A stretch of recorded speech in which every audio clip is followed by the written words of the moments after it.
स्थिति को लेकर बड़ी बड़ी बातें कही जाती थी। अभी मैं कुछ दिन पहले ही यूएई और कतर से जाकर के आया हूं। तमाम देशों से हमारे रिश्ते कैसे मजबूत हैं, ये आज दुनिया देख रही है। आज पश्चिमी एशिया के देशों से हमारे संबंध अब तक की सबसे मजबूत स्थिति में है। 2015 में जब मैं यूएई गया था पहली बार, आप हैरान हो जाएंगे, मेरे पहले 34 साल तक देश का प्रधानमंत्री वहां नहीं गया था।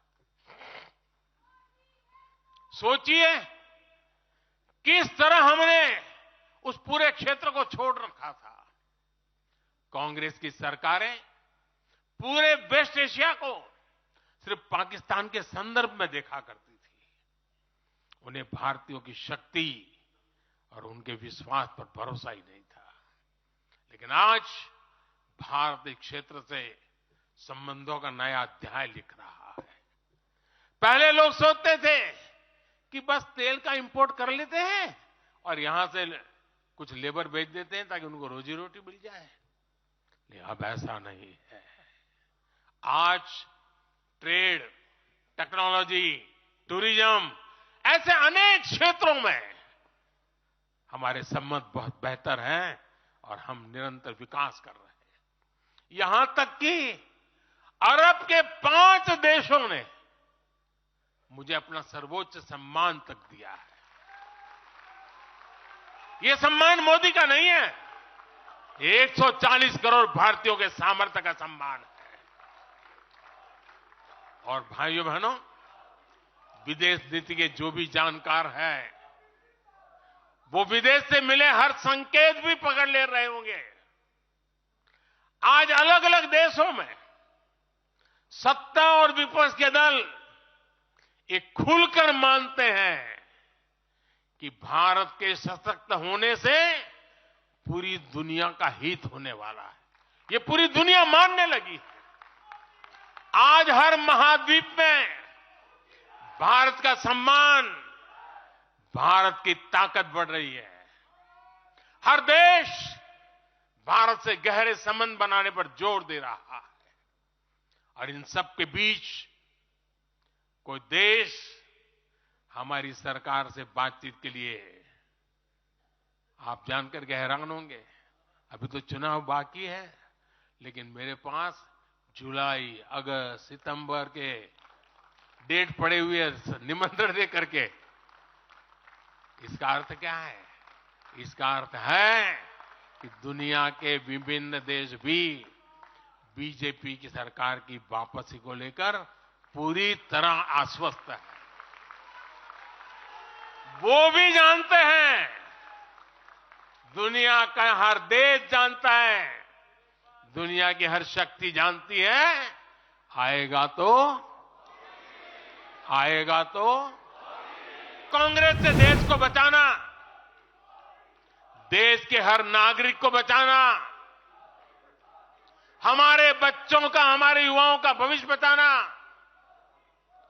बीजेपी के प्रत्येक कार्यकर्ता का दायित्व है। कांग्रेस का ट्रैक रिकॉर्ड हम सभी के सामने है। कांग्रेस अस्थिरता की जननी है।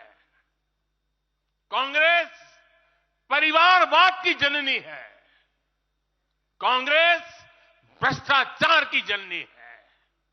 और कांग्रेस तुष्टीकरण की भी जननी है।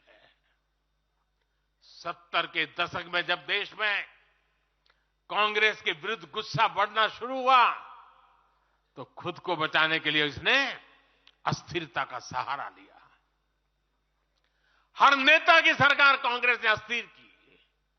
आज यहां प्रस्ताव के समय इसकी चर्चा आई है, तो मैं ज्यादा उसके लिए कहता नहीं हूं।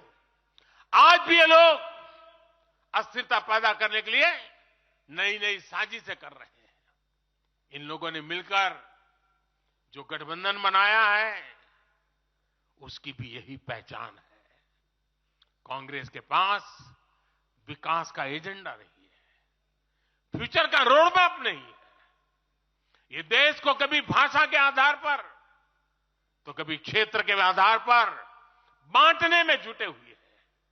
साथियों, कांग्रेस का एक सबसे बड़ा पाप ये रहा है कि वो देश की सेनाओं का मनोबल तोड़ने से भी पीछे नहीं रहे।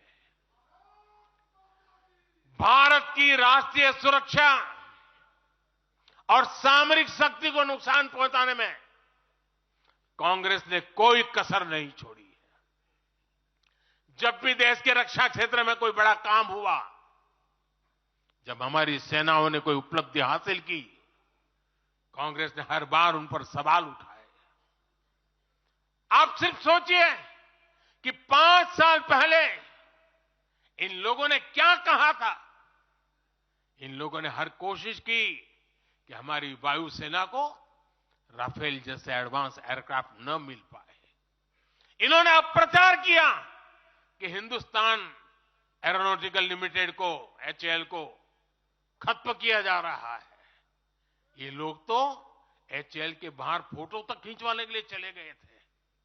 लेकिन देखिए HAL आज कैसे धूमधाम से आगे बढ़ रहा है। आज देखिए कितने सारे ऑर्डर आज उनके यहां बुक किए गए हैं। आज जरा देखिए HAL का मार्केट वैल्यू कितना बढ़ गया है। ये वही लोग हैं जिन्होंने हमारी सेनाओं के सर्जिकल स्ट्राइक करने पर उनके पराक्रम पर सवाल खड़ा कर दिया। जब एयर स्ट्राइक हुई तो उसकी सफलता के प्रमाण मांगे जाने लगे। कांग्रेस भारतीय सेनाओं के अपमान का कोई मौका नहीं छोड़ती। लाल किले से मैंने कहा था, यही समय है, यही समय है, यही समय है। भारत के इतिहास में आज वो समय आ गया है जब हमें अपने देश का भाग्य बदल देना है। और साथियों, मैंने देशवासियों को लाल किले से कहा था और आपको तो कई बार कह चुका हूं। मैंने देशवासियों को कहा था कि अगर आप 10 घंटे काम करेंगे तो मोदी 11 घंटे काम करेगा। अगर आप 12 घंटे काम करेंगे तो मैं 13 घंटे काम करूंगा। अगर आप 14 घंटा काम करेंगे तो मैं 15 घंटे काम करूंगा।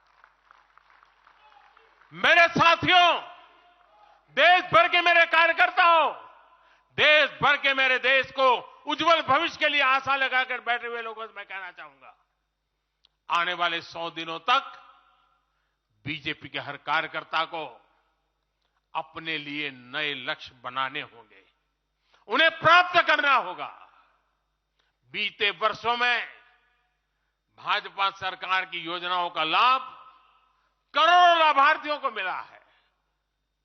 हमें हर लाभार्थी तक पहुंचना है।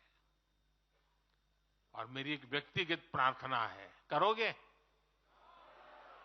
जरा हाथ ऊपर करके बताइए, करोगे? करोगे?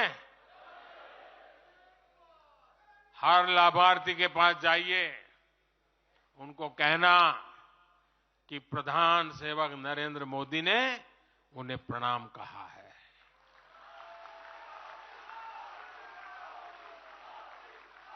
और इसमें आपको नमो ऐप से भी बहुत मदद मिलेगी। आप नमो ऐप के जरिए मेरा प्रणाम और मेरी चिट्ठी उन लाभार्थियों तक जरूर पहुंचाएंगे। किसी भी बूथ में एक भी फर्स्ट टाइम वोटर ऐसा ना हो जिस तक बीजेपी का कार्यकर्ता पहुंचा ना हो। आपको उन्हें पिछले 10 वर्षों के काम और आने वाले 5 वर्षों के प्लान, इसके विषय में जरूर बताना है। मैं आपको उन्हें नमो ऐप पर विकसित भारत का ब्रांड एम्बेसडर बनाने के लिए हमें उसको जोड़ना है। वो हमारा एम्बेसडर है। मतदान के दिन इन सभी मतदाताओं को बूथ पर लाकर हमें कमल निशान पर मतदान करवाना है और जहां एनडीए के साथी हो उनके निशान पर मतदान करवाना है। साथियों, हमें याद रखना है, हमें सिर्फ सरकार बनाने के लिए लोगों को नहीं जोड़ना, बल्कि देश बनाने के लिए भी तो लोगों को जोड़ना है।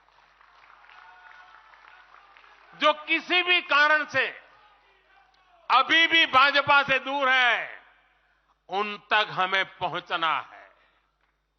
सबका साथ, सबका विकास ही हमारा मंत्र है। एक बार एक बहुत बड़े नेता मुझे मिले, मेरे प्रधानमंत्री पद के दूसरे कार्यकाल पे। बोले, मोदी जी, प्रधानमंत्री बनना बहुत बड़ी बात है, आप बन गए।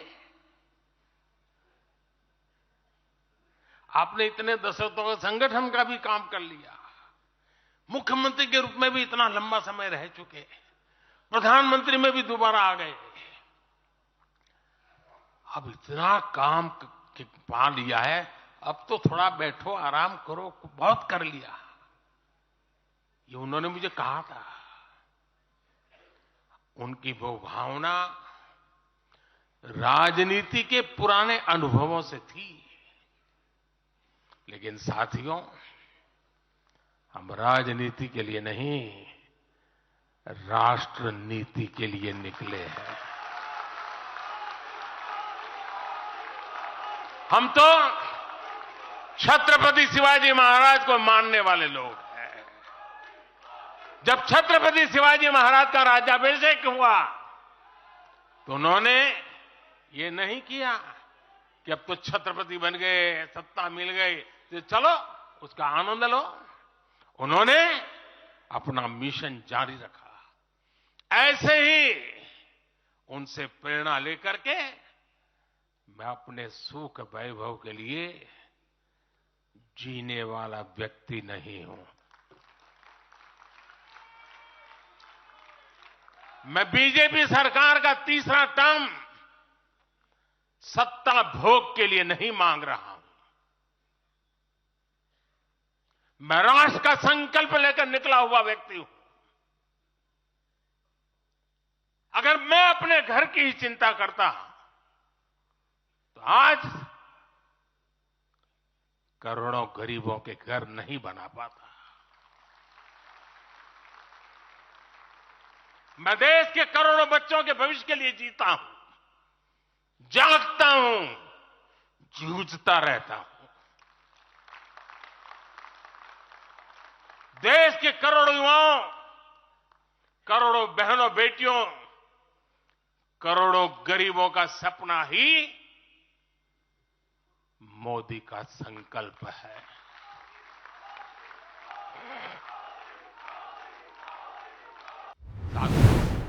मुझे खुशी है कि आज विकसित भारत अभियान की बागडोर भी भारत के युवाओं ने संभाली है।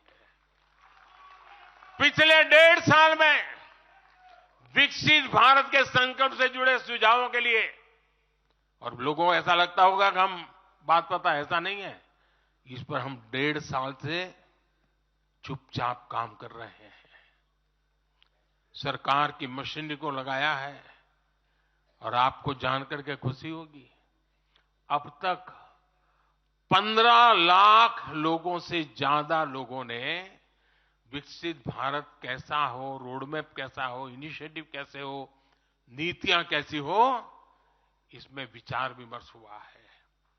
लोगों ने अपने आइडियाज दिए हैं और आपको जानकर के और खुशी होगी, इन 15 लाख में से आधे से ज्यादा वो लोग हैं जिनकी उम्र 35 से कम है। पूरी युवा सोच के साथ हम आगे बढ़ रहे हैं। इन लाखों युवाओं ने विकसित भारत का रोडमैप सुझाया है। साथियों, युवा ऊर्जा से भरा हुआ भारत आज अपने लिए बड़े लक्ष्य तय कर रहा है, और जो लक्ष्य तय करता है अपनी आंखों के सामने उसे प्राप्त भी करता है।